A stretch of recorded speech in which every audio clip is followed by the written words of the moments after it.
So finally আমরা যমুনা সেতু eco পার্কের সামনে চলে আসছি। আগে ছিল হচ্ছে বঙ্গবন্ধু সেতু ইকো পার্ক।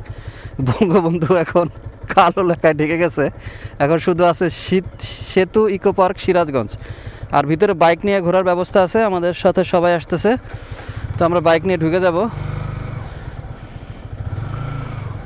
এখানে রাখবো না, আগে টিকিট, আচ্ছা এখান থেকে আগে টিকিট কাটতে হবে।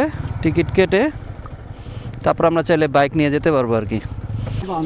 এখানকার ঢোকার যে বিষয়টা সেটা হচ্ছে আমরা 5 জন ঢুকতেছি এবং 3টা বাইক নিয়ে আমাদের কাছ থেকে টিকিট রাখছে হচ্ছে 200 টাকা সব মিলে আর কি। আর এখানে ঢুকতে গেলেই প্রথমে যে বিষয়টা চোখে পড়বে সেটা হচ্ছে এখানকার যে ম্যাপটা আছে সেই ম্যাপটা আপনারা এখানে পেয়ে যাবেন।